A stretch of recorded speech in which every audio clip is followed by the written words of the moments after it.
Welcome to this segment of YourTown television program, and I'm King Grossman, your host.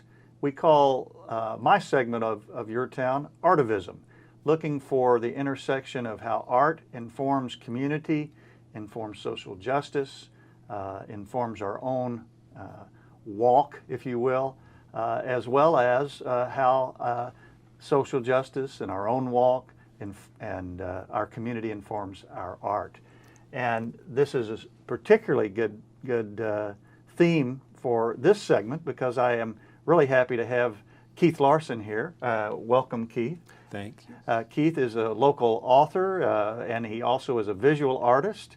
And Keith and I met actually through a project that's all about Pacific Grove and the community of Pacific Grove, where your art is used in the book Life in Pacific Grove that Patricia Hamilton compiled and edited, but from stories are written by Pacific Grovers, including some of your own. So maybe we'll just dive in there. Okay. Let me hold the book up for everybody to see. This is this wonderful book, chock full of stories of folk here that are just they're a mixture of anecdotal stories, of historical stories, as well as fantasy and poetry around what it means to be a part of Pacific Grove. And so, Keith, tell me about how you got involved in this project and, yeah, kind of what it means to you. Well, it was really great to be able to do this book. It was really a first, maybe for any community, because what we did, we invited the whole town to write a book. Mm-hmm. And I don't think that had been done anywhere else, and I was very excited to do this. And be a part of this because I had grown up in Pacific Grove.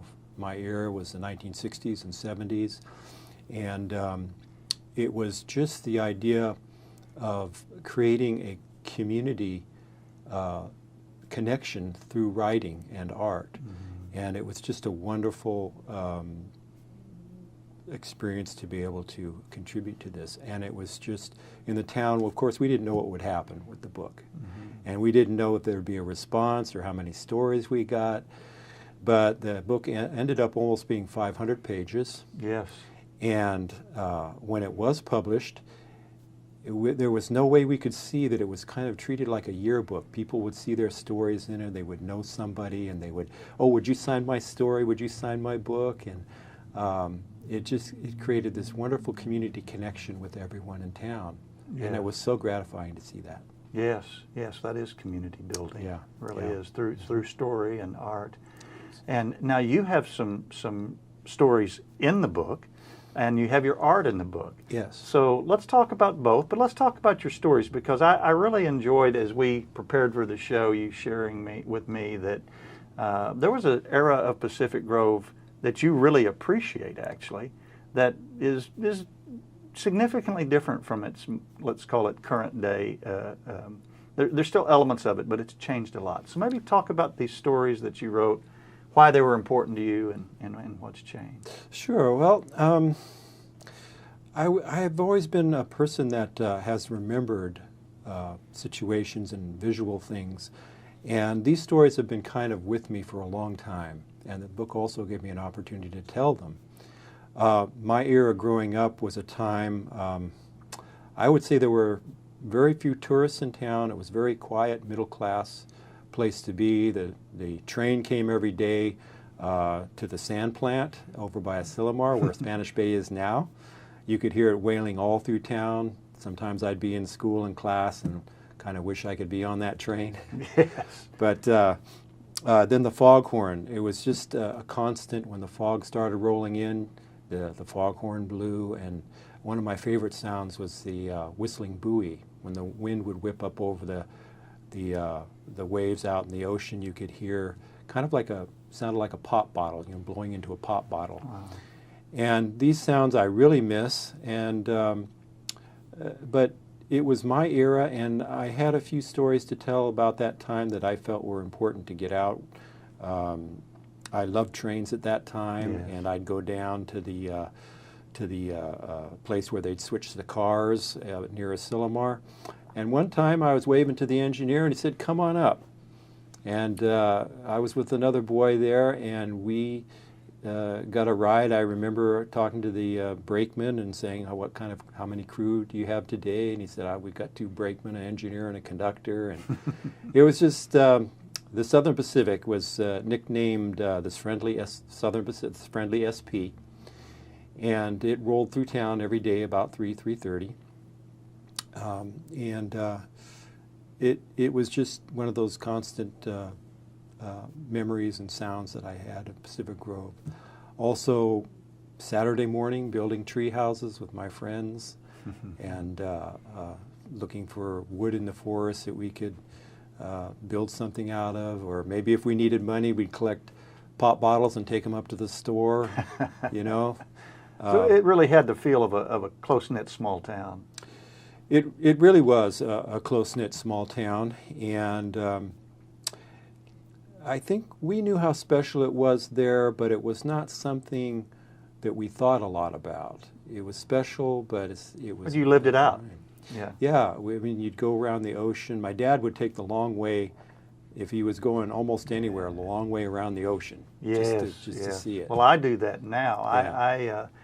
I love the Pacific Grove golf links. Yeah. My dad, I grew up with my dad taking me out to play golf, and so I still feel he's not with us anymore, but I still feel connected to all that by golf, and I love to get out there, and I if I'm wise enough at all to leave to get to my tee time in time, which I try to be, I take that long road. Yeah, and I think many people do still. Yeah.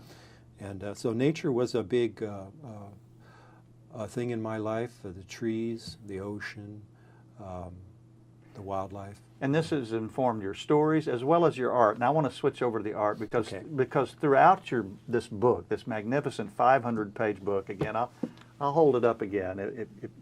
If around the area here, buy this book.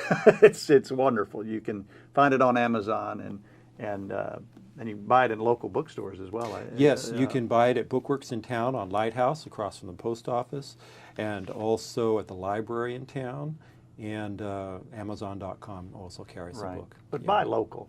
Yes, I would say so. Yeah, buy local. But let's go to this art, because Keith's art is your art is throughout this book, and it's magnificent, and we've also got a special story to share about it. But you've got one called A Sunset Walk Along Pacific Ocean, for example. Yes. That's a really nice one. Let's take a look at that right now, and maybe you can talk about it.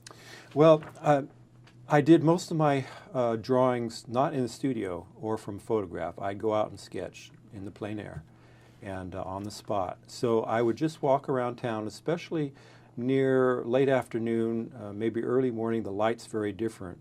And this particular picture, I just looked down the road, and it was just very nicely framed by the trees and the shadows.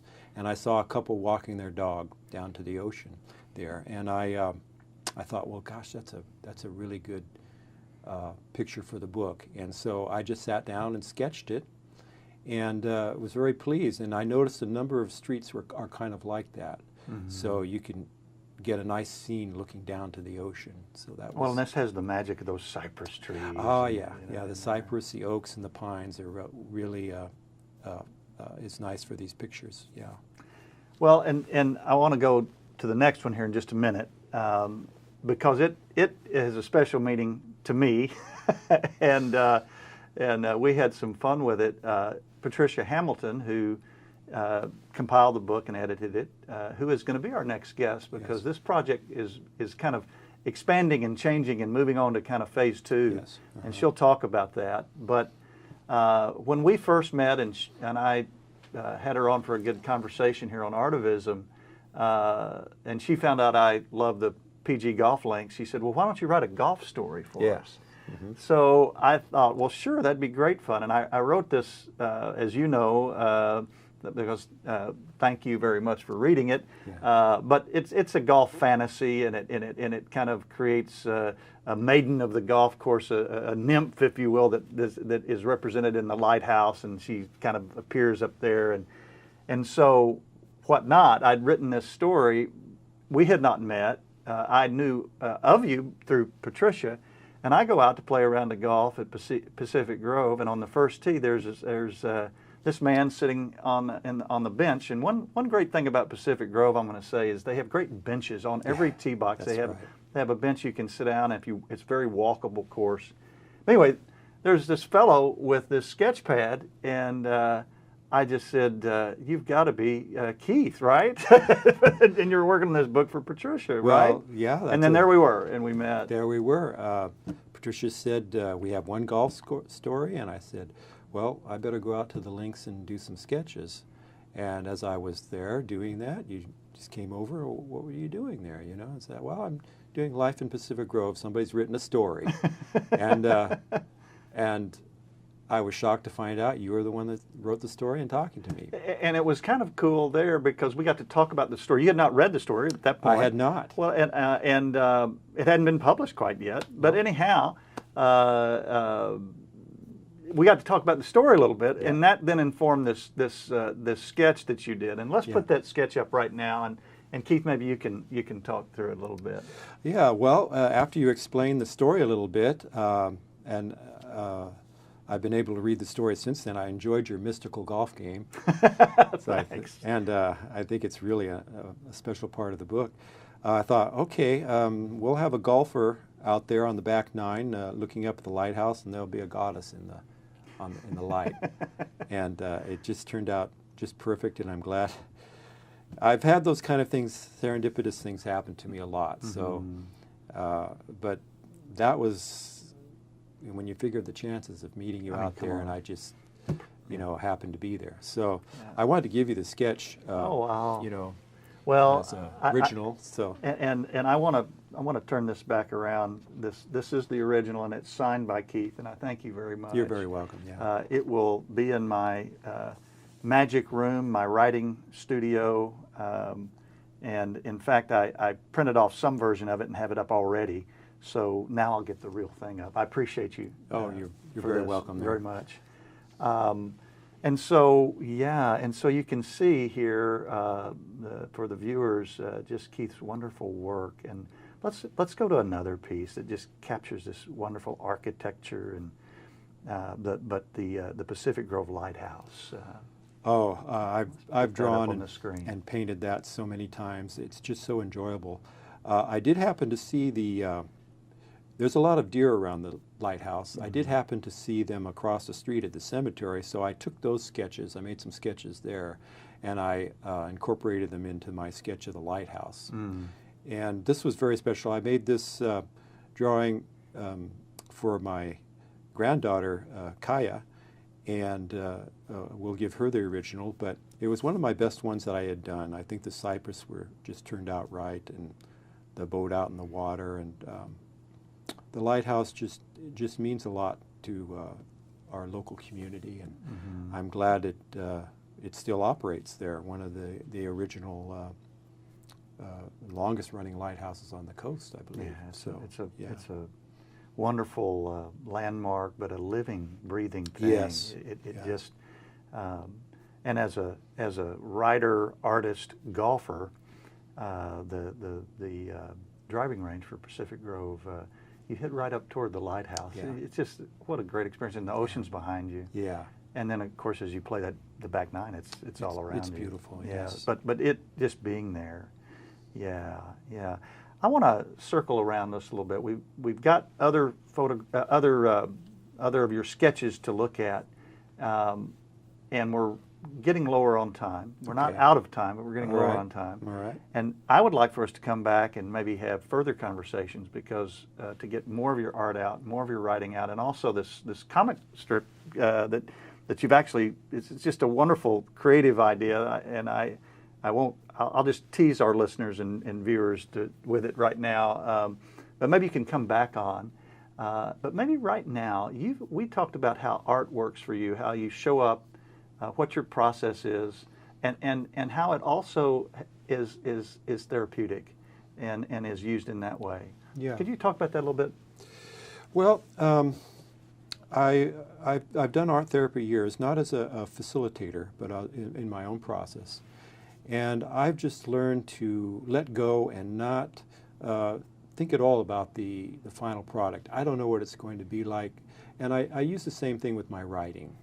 It's something where I just start. It could be with a word or a sentence, and just go from there. So when I use materials or I'm out sketching, I am just so focused on just the process of doing it, and and later I'll go back and rearrange elements in there, or add things, or omit or take things out, and so it's a process where it's not much of a thinking one. It comes from a different place. Yes. I don't know quite how to explain that, but it's not something that I'm figuring out. Right. It is just coming out, and that's the process that I like the best. Yes. And it's good for because writing is very visual with me also, because I'm seeing a picture in my mind that's developing, and it's almost like a movie I'm seeing, and I'm just writing it down. Yes. And it's letting your subconscious play more. Yeah. On the page or on the canvas or on the sketch pad. Deeper levels of self are coming out, and sometimes the sketches and the writing, they talk to me about personal issues, or maybe not, but it's always revealing. Okay, so we talked about this a little bit, that you show up kind of the same way to your visual art as well as your written word. But is there ever a point where you say, I'm going to do a sketch, not write, or I'm going to write and not do a sketch, or does it just kind of come naturally?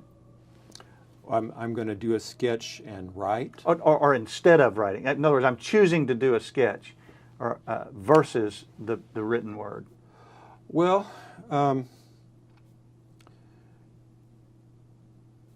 yes, that can happen. I mean, I can do a sketch, or something comes out either as a sketch idea or a written idea. So it kind of comes to you that way? It comes to me that way.